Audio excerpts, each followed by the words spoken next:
Hello friends, welcome to civil Goli YouTube channel. दोस्तों, आज हम सॉइल मैकेनिक्स स्टार्ट करने जा रहे हैं, जिसमें कि हम सॉइल मैकेनिक्स में सबसे पहले उसकी इंट्रोडक्शन देखेंगे कि उसकी हिस्ट्री क्या रही है, उसका यूज़ क्या क्या है सॉइल मैकेनिक्स के, सॉइल मैकेनिक्स का फादर किसको कहते हैं, उनके द्वारा कौन सी बुक लिखी गई है और सबसे पहले सॉइल मैकेनिक्स की कौन सी बुक लिखी गई थी, किस सेंचुरी में लिखी गई थी, उसके बारे में आज हम डिस्कस करेंगे।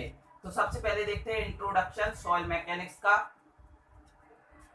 सॉइल मैकेनिक्स का यूज, सॉइल मैकेनिक्स की हमें जरूरत क्यों पड़ी, सॉइल मैकेनिक्स की हमें जरूरत पड़ी जैसे आपको बिल्डिंग के लिए फाउंडेशन बनाना है तो आपको सॉइल के उसके बिहेवियर क्या बिहेवियर शो कर रही है, वो कितने उसमें श्रिंकेज हो रहे हैं, कितने उसमें एक्सपांशन हो रहे हैं, ये सब हम पता करते हैं सॉइल मैकेनिक्स में।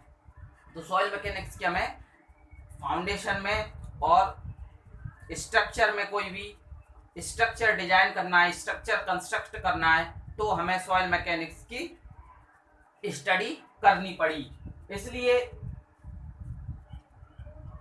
सबसे पहले देखते हैं हम, इसलिए कहा भी जाता है कि सॉइल मैकेनिक्स की नॉलेज के बिना सिविल इंजीनियर का ज्ञान अधूरा है। मतलब इसको मेकअप ऑफ सिविल इंजीनियर भी हम कहते हैं सॉइल मैकेनिक्स को। मतलब सिविल इंजीनियर का तभी मेकअप पूरा हो पाएगा तब उसको एक सॉइल मैकेनिक्स की अच्छी नॉलेज होगी, क्योंकि स्ट्रक्चर तो पूरा सॉइल पर ही बना है, तो सॉइल सबसे पहले इंपॉर्टेंट हो जाती है। इसमें बात करें रेंज ऑफ सॉइल मैकेनिक्स में, तो इसमें रेंज ऑफ सॉइल मैकेनिक्स में आ जाते हैं यूज, मतलब हम किस किस में यूज कर सकते हैं हम सॉइल मैकेनिक्स का।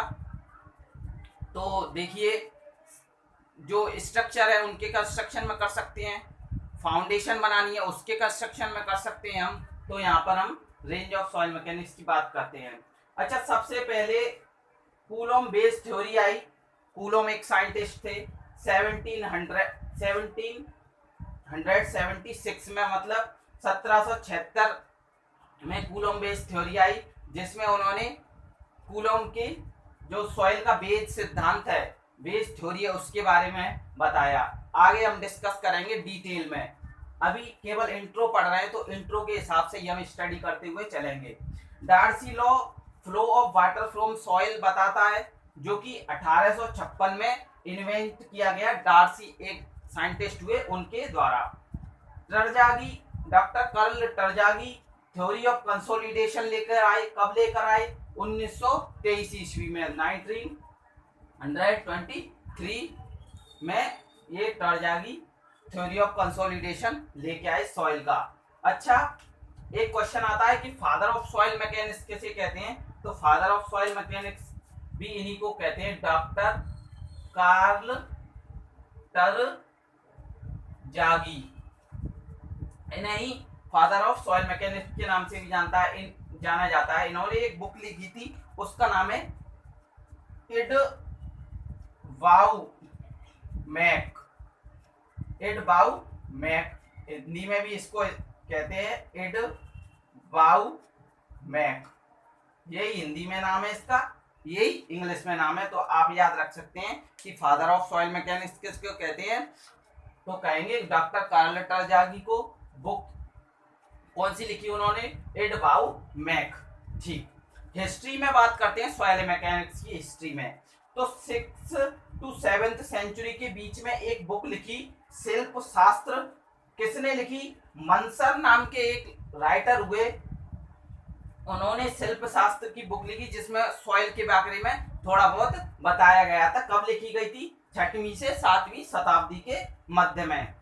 ताजमहल एक एंशियंट हिस्ट्री में बात करें, एंशियंट टाइम में बात करें तो ताजमहल हुए, पिरामिड ऑफ इजिप्ट हुए। तो एक सॉइल मैकेनिक्स की हम कहेंगे एक बेजोड़ उदाहरण है, मतलब सॉइल मैकेनिक्स का सही यूज देखना है आपको, तो सॉइल का किस प्रकार यूज किया गया है पिछले के समय में, वो ताजमहल से पता कर सकते हैं। ताजमहल में क्या है? ताजमहल जो बैंक ऑफ रिवर है, यमुना नदी के किनारे सिचुएटेड है। यमुना नदी है तो वहां पे कौन सी सॉइल पाई जाएगी? Alluvial soil. एलुवियल या हम कहें सैंडी सॉइल पाई जाती है। तो वहां पर जो फाउंडेशन प्रोवाइड किया गया है ताजमहल के लिए वो किया गया है वेल फाउंडेशन। कौन सा फाउंडेशन स्टूडेंट? Well foundation. ठीक है।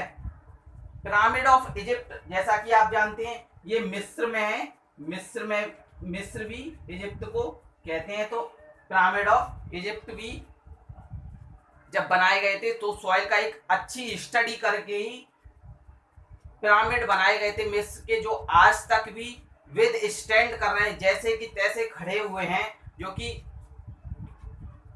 वंडर ऑफ वर्ल्ड में आते हैं। मतलब 7 अजूबों में उनकी भी गिनती होती है, ताजमहल की और पिरामिड ऑफ इजिप्ट की। तो दोस्तों ये याद रखेंगे हम फादर ऑफ कार्ल टरज़ागी। अब father of soil mechanics doctor Karl Terzaghi, उनके द्वारा बुक लिखी गई है इट बाउ मैक। अब बात करेंगे हम सॉइल फॉर्मेशन कैसे होता है आपका और सॉइल के क्या क्या यूज हैं। नेक्स्ट दोस्तों अब बात करेंगे इसके सॉइल फॉर्मेशन के बारे में कि सॉइल का फॉर्मेशन किस प्रकार होता है। तो सबसे पहले देखेंगे हम, हमारे पास रहता है रॉक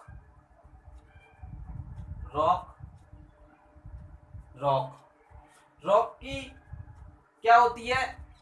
रॉक इरोजन होगा,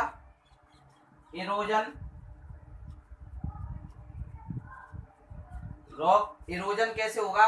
रॉक की वेदरिंग होगी, वेदरिंग या तो केमिकल होगी या फिजिकल होगी। फिजिकल वेदरिंग किसके द्वारा हो सकती है? एयर, वाटर, इंसेक्ट हैं आपके, उनके द्वारा, विंड के द्वारा आपकी फिजिकल वेदरिंग होगी। केमिकल वेदरिंग कब होगी? केमिकल वेदरिंग जैसे एसिड रेन आपकी रॉक पर पड़ी तो ऑक्सीडेशन एंड रिडक्शन की रिएक्शन होगी, उनके द्वारा आपकी केमिकल वेदरिंग होगी। अच्छा, इरोजन हुआ तो इरोजन से रॉक आपकी ट्रांसपोर्ट होगी आगे, क्यों? क्योंकि वो पाउडर फॉर्म में होगी, वो छोटे छोटे आपके स्टोन फॉर्म में हो जाएगी रॉक। तो यहाँ हम लिखेंगे रॉक का होगा ट्रांसपोर्टेशन। ठीक है, ट्रांसपोर्टेशन होगा। अच्छा, ट्रांसपोर्टेशन के बाद में क्या होगा? ट्रांसपोर्ट हो गया, अब उसका होगा एक जगह वो जाके तो रुकेगी कहीं, जो आपकी रॉक है, जो छोटे छोटे कंकड़ के फॉर्म में है, पाउडर के फॉर्म में, कहीं ना कहीं तो उसका डिपोजिशन होगा, कहीं तो वो इकट्ठी होगी, डिपॉजिट होगी, तो डिपोजिशन होगा अब उसका। देन डिपोजिशन के बाद में हमको जो मिलेगी हम उसको कहेंगे सॉइल। ठीक है, हम उसको कहेंगे सॉइल। अच्छा, ट्रांसपोर्टेशन, डिपोजिशन और इरोजन, ये जो 3 प्रोसेस हैं इसको कहते हैं हम पैडोजेनेसिस, या हम इसको कह सकते हैं और में वेदरिंग भी इसको कह सकते हैं कि रॉक की वेदरिंग हुई है। अच्छा, ये तो हमने समझा। कौन कौन सी है इसमें? एक तो ये आ जाएगा इरोजन। पैडोजेनेसिस की बात करें कि जैसे पूछ लेगा पैडोजेनेसिस ऑपरेशन इन्वॉल्व्ड, ऑप्शन में दे देगा आपको। एक तो इरोजन रहेगा, दूसरा क्या है? ट्रांसपोर्टेशन, तीसरा पैडोजेनेसिस या वेदरिंग में बात करें तो डिपोजिशन रहेगा। ठीक। अच्छा, सबसे पहले क्या था? रॉक था। रॉक का क्या हुआ? केमिकल या फिजिकल वेदरिंग हुई। उसके आफ्टर दैट इरोजन हुआ। इरोजन के बाद में ट्रांसपोर्टेशन होके गया, रॉक के जो वेदरिंग रॉक है ट्रांसपोर्टेशन होके गया। ट्रांसपोर्टेशन के बाद में डिपॉजिट तो होगा कहीं ना कहीं। डिपॉजिट होने के बाद में हमें जो डिपोजिशन मिला हम उसको कहते हैं सॉइल है ये। अच्छा, सॉइल उसके बाद में अपहीवल होना स्टार्ट कर देगी।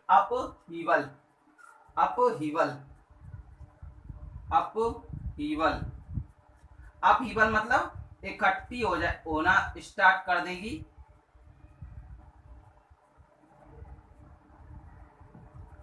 इकट्ठा होना स्टार्ट कर देगी तो हम उसको कहेंगे कि ये फिर से रॉक फॉर्म करने लग गई है, सॉइल। ठीक है दोस्तों,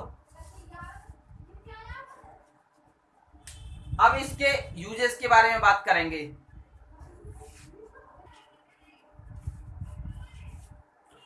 दोस्तों अब बात करेंगे हम यूजेस ऑफ सॉइल मैकेनिक्स के क्या क्या यूज हैं सॉइल मैकेनिक्स के। सबसे पहले देखेंगे डिजाइन ऑफ फाउंडेशन में यूज होता है एंड स्ट्रक्चर में। कोई भी आप स्ट्रक्चर बनाए, फाउंडेशन डिजाइन करना हो तो हम सॉइल मैकेनिक्स का यूज करते हैं। मतलब सॉइल मैकेनिक्स की यूज से मतलब है कि सॉइल की हम स्टडी करेंगे कि क्या क्या उसके बिहेवियर में चेंजेस होंगे। पेवमेंट कंस्ट्रक्शन में हम सॉइल मैकेनिक्स का यूज करेंगे। एक्सकेवेशन वर्क्स, जहाँ फाउंडेशन के लिए एक्सकेवेट करनी हो सॉइल।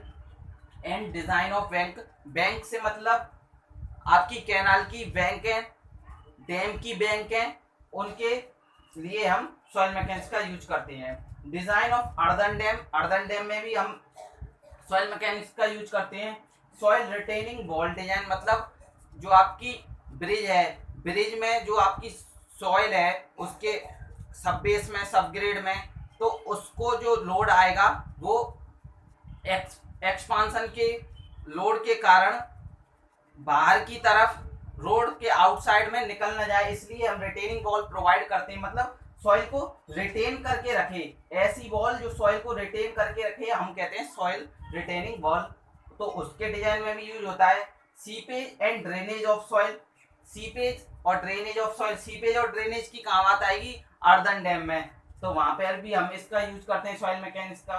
टनल में रनवे कंस्ट्रक्शन वर्क्स, रनवे मतलब जैसे आपका जो एरोप्लेन है उसका रनवे बनता है, तो उसके कंस्ट्रक्शन वर्क्स के लिए हम यूज करते हैं। तो दोस्तों आज हमने इंट्रो की बात की, इंट्रो में हमने बात कर लिया, इंट्रोडक्शन कर लिया, रेंज ऑफ सॉइल मैकेनिक्स के बारे में पढ़ा हमने, यूजेस ऑफ सॉइल मैकेनिक्स के बारे में पढ़ा, सॉइल का फॉर्मेशन कैसे होता है उसके बारे में हमने डिस्कस किया। तो दोस्तों कैसा लगा आपको वीडियो?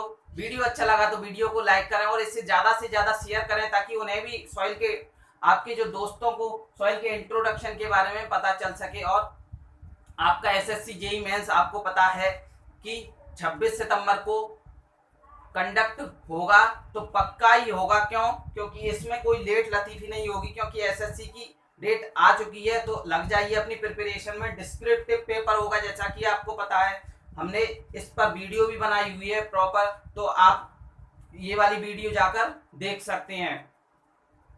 तो दोस्तों चैनल पर आप नए हो तो चैनल को सब्सक्राइब करें, साथ ही साथ बेल आइकन प्रेस करें। बेल आइकन प्रेस करने के बाद ऑल पर क्लिक करना ना भूलें, जिससे आप लेटेस्ट नोटिफिकेशन मिस ना करें। Thank you very much, bye bye, love you all, जय हिंद।